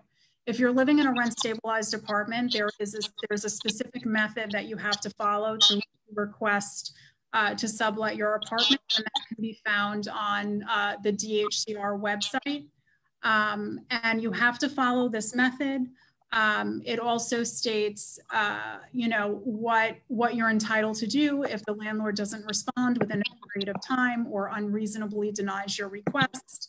But again, yes, you do need to document it properly. And so you should really speak with us if you're considering subletting. Someone also said, they said, I applied for a Mitchell-Lama in 2004 and never got called. What should I do? I mean, it does take a while for Mitchell-Lama developments to go through that process, but 2004, that's like what? Quite a while. I don't feel like doing that math. So, I mean, I would go back on the site and apply for more Mitchell-Lama developments. I would also apply for more affordable housing developments, and, you know, really keep track of the deadlines and when you've applied. And, you know, like I said, that 2 to 10 month rule in terms of you're going to get some type of communication from the marketing agent, 2 to 10 months. Just kind of keep in mind that timeline for each development. And definitely update your income information if you haven't already, because I'm sure it's not the same from, I mean, it might be from 2004, but, you know, I can assume that it would probably have changed in some way, or your household size. So just keep on applying and keep on updating, and definitely, you know, call our number 718-859-3800, so we can kind of look at your case and see if there's anything glaring that was missed. I also want to add to that in terms of Mitchell-Lamas. So it's important to know that there are New York City Mitchell-Lamas, which is what we saw, which Jasmine was explaining on NYC Housing Connect. But there are also New York State Mitchell-Lamas, which you will not find on the website. You will not find on Housing Connect 2.0. That is because Housing Connect 2.0 is sponsored by HPD, a city agency. The state Mitchell-Lamas are located on New York Homes and Community Renewal website. And so it's important, you know, because you can so first of all, when you apply to that Mitchell-Lama in 2004, you should have gotten a response from the managing agent, you know, asking you for more information, or just at least confirming that you're on the waiting list.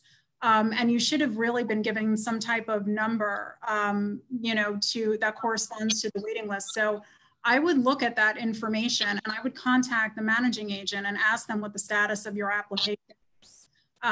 So you can also, if it's a city Mitchell-Lama, you can look on the website and you can look up that development as Jasmine showed you, and you can look at the last number that was approved on the website, because you will compare it with your number. Mitchell-Lama, some of them move slowly, especially if it's in a very desirable area. So you would want to see if it's a city one, you can look at the last number that was approved on the on Housing Connect 2.0. If it's a state Mitchell-Lama, they're going to be located on New York Homes and Community Renewal website, which is a state agency. Okay, so someone says, do we apply online or through you guys? So you apply online. So we're just here as, you know, a conduit to explain, you know, all of these rules, you know, as HPD ambassadors and to try and spread the information. But you do apply online for Housing Connect, not through us. But also if you need somebody to just walk you through the process, if you have any questions, you can definitely simultaneously contact us at 718-859-3800. We're just not the people or the organization that you apply through. So someone asked, I have applied to the old Housing Connect. What's my next step to update info? Okay, so that's a great question. So you're going to continue, you will still be able to access your information on the old system, and the old system is going to continue to post lotteries until June 30th. So you can continue to go on the system for the next 6 days if there's anything new that's posted, or any developments that that have already been posted, even if their deadlines are past July 1st, they're going to stay on that system. So you can continue to access your information, and you can continue to apply for developments. And then you will not be able to transfer any of your information. So you will have to go into the new system, set up a new account, and they're going to start posting lotteries on the new system. There will not be the same lottery on both systems. So just to clarify. But that, and the new systems are going to, you know, the systems are going to exist simultaneously, at least throughout the summer. So Lisa, I want you to answer this question. They say, I won't be taking any freelance work this year, but it's in my taxes and I have a W-2 from 2019. Should I just not mention it on the new site? Sadly, I probably won't do any performance freelance this year due to COVID-19. You know, that's a question that I'm going to have to research, because self-employment doesn't come up so much. So we'd be happy to look into the question for you. Okay. You want to? Yeah. So definitely call us at 7. Sorry, keep on plug. I feel like I'm like a DJ. Keep on plugging this number, but call us at 718-859-3800, just so we can, you know, talk about that more. And then someone says, to clarify, if you have a service animal, you can select the option to be shown buildings that do not allow pets, correct? I'm going to say yes. If you have a service animal, you can select a no pet policy building, because that is an accommodation that you need regardless of the building that you're moving into. You would just have to, I'm sorry, Jazz, I didn't mean to interrupt you. You'd have to request a reasonable accommodation if you were selected for the building from the managing agent, explaining that this is an emotional support animal. And again, as long as the animal is not a nuisance or is a danger to other tenants, I can't foresee any reason why that type of request should be denied. And if it is, definitely call us. Someone asked, do you have to recertify yearly? So I mean, not really. It's not like, you know, an HPD Section 8 voucher or whatnot, where you have to recertify. You know, you just have to update all of the information into the site as it changes, like as your life changes. So if, you know, a year from now you have a new baby, you have to put that into the site. If a year from now you have gotten a great new job where you're making a bunch more money, you have to put that in the site. So it's more about, you have to update the site as your personal demographic and income information changes. Let me just jump in for a second. So I happen to live in affordable housing lottery. Okay. So I do have a lot of experience with the affordable housing lottery. You do have to recertify each year, but it's not just recertifying doesn't mean that, if you don't meet those income requirements that you met from the onset, then, oh, you have to leave your affordable housing lottery apartment. That's not the way it works. They're going to ask you to recertify each year. It can either be done through the marketing agent or a company that they contract with, but they are going to ask you to recertify. They're going to ask you about your household. They're going to ask you about your income. And so you do have to, that is a condition of your tenancy. You do have to cooperate with the recertification process. But you don't, you know, it's, if you don't happen to have the same income, it's not as if you're going to lose the apartment. Thank you. Yeah, we have an expert here just by virtue of personal experience. Someone asked, should we add required interview application documents to the site before ever being selected? I see that that is a part of the site to upload documents. Very exciting. It's very nice hearing that someone's super excited about this information. So that's definitely my favorite question. But other than that, I think some of the required interview application documents for the interview are already kind of required in terms of being uploaded to the site. So that's good. But regardless of, you know, whether or not you've uploaded a document or not, I mean, you don't have to, but I think it is a good idea, right? Just even in the way in which you have a virtual collection of the documents that you're going to need. And I think people, regardless of whether or not they have their interview or just, you know, want to kind of look around and go through the lotteries, I think they should definitely feel free to upload as many documents as they can, because it's just nice to have a place that saves your information, specifically one that is going to use that information to determine whether or not you are able to, you know, apply to a lottery or not. I would suggest having a paper copy, a mobile copy, an email copy, anything like that, just so you always have your information on deck. So someone says, is July the absolute earliest that we can apply? Yes, for this new Housing 2.0 site. For Housing 1.0, it's going to be, new lotteries are going to be posted until the 30th, and the Mitchell-Lama lotteries are going to remain there. So in terms of that, you can apply before July 1st. But yes, July 1st is the absolute earliest that you can apply for these lotteries on the new site. You can, however, make a new profile right now and just kind of, you know, start just getting used to the system, you know, with the 6 days that we have until the system goes live. Are the vouchers good for the entire state of New York or within the 5 boroughs when seeking housing? Lisa, do you want to answer the question? Sure. So if you have a voucher, all of the affordable housing developments are going to accept the voucher. I believe the HRA vouchers, which are, again, the Human Resources Administration, I believe you can only use those in the 5 boroughs. I don't think they apply to outside of New York City. 5 boroughs being Queens, Brooklyn, Bronx, Staten Island, and Manhattan. And so, but for example, a Section 8 voucher, you can use it anywhere, as far as I understand it, so I hope that answers your question. And again, you know, New York City, we have, you know, the city human rights law, state human rights law, protections for people who have rent vouchers under source of income discrimination, which is a protected class under both laws. You know, in New York City, landlord has to accept your voucher under the city human rights law. If they own one building with at least 6 units, they have to accept vouchers in all their buildings. Under the state law applies to two family non-owner occupied and anything above that. So let's say, I'm going to give you an example. Let's say that you have a city FIPS voucher issued by HRA, finds an apartment in the Bronx.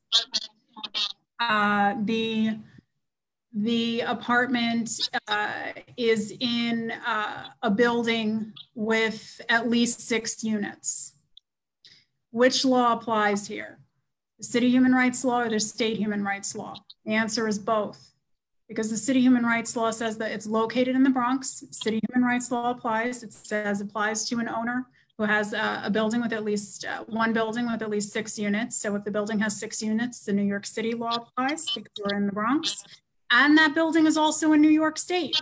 So the New York State law also applies. And the New York State law says it applies to any homes that are any dwellings that are 2-family, non-owner occupied and up, and anything above that. So in that example, that building falls under both laws. So if you wanted to see, let's say you thought you were discriminated against and you wanted to contact the City Commission on Human Rights or the State Commission on Human Rights. So each law has a commission that enforces that law. There's a City Human Rights Commission, State Human Rights Commission. It would be up to you to decide which commission you wanted to contact. You just can't file a complaint with both of them at the same time. So I just want to let everybody know that we're going to be kicked off out of Zoom around 8 p.m. That's in 7 minutes. Mm-hmm. So, I'm just going to go through a few more of the questions just before I'm going to answer some things on a one-off. Do we have to wait until July 1 to create a new account? No, you can create a new account right now. Only the new lotteries will be posted effective July 1st. So you can do that right now. Someone asked this, and I want to ask you this, Lisa. I want you to answer this. Would a side job you do every other week affect your eligibility? The money is directly deposited into my account, but it is inconsistent and won't be something continued long term. That's a tough one. I don't know. Yeah, I feel like that's kind of a case by case too. Mm-hmm. Yeah, I'd have to research that. If it's temporary, it might be averaged. I don't know. We'd have to see, but that's something we'd have to look into further. And then someone asked, are these lotteries for those developments in our neighborhood? Yes. Well, they're borough-wide, or not borough-wide, they're city-wide, right? So there's going to be, on this new site, you can select which specific neighborhood you want to live in. If it's Flatbush, then they'll show the lotteries pertaining to Flatbush, but this is for city-wide. So yeah. And then what are the chances you get selected? Depending on the log number that you get, right? If it's a super high log number, it's less chance, versus if it's super low, it's more chance. I can't really tell you anything other than that. I will say though, in order to just ensure that when they're looking over your application that you get selected, is that make sure you're eligible, make sure you update your income information, your demographic information, just constantly show in real time, the situation in your household so that you'll be found eligible. Anything, Lisa, you want to add to that? Hello? Sorry, I was muted. No, thank you. Okay, and then someone said, if you already applied on the old system, is your application still going to be valid? I believe so. It will still be valid. It's just that the lottery pertaining to your application isn't going to be listed on the new site if it's before July 1st. However, if you already applied, then you would have selected the way in which you wanted to be contacted. So that's either phone or email, right? Even if you selected snail mail, as people call it, you're still going to just get a phone call. So they still have your information, and they definitely still should contact you 2 to 10 months after the application is submitted to, either give you a rejection letter, but let's hope not, but more hopefully to request an interview to see, just how eligible you are for the apartment and to see how you fit into it.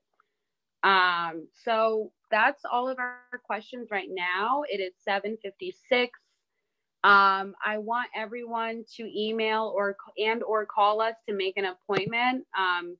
Making an appointment means that you'll let us know your exact information. We'll do an intake. We are going to, assess whether or not you are applicable, but also walk you through the process that we've detailed today in terms of how to apply for Housing Connect 2.0.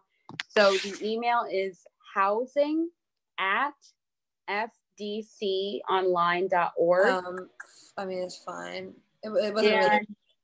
The telephone number is 718-859-3800. Once again, it's housing@fdconline.org. and 718-859-3800. Yeah, thank you so much. And, you know, we also, when you're calling us, we have the ability to translate in Spanish. Unfortunately, this is in English, but yeah, so just let us know. And thank you everyone for coming and listening to us for, you know, 2 hours. We hope we didn't bore you, and we hoped even for you Housing Connect veterans out there that you learned something new. I hope everybody has a great rest of their night and that they stay safe. And I want to give special thanks to Lisa for co-presenting with me.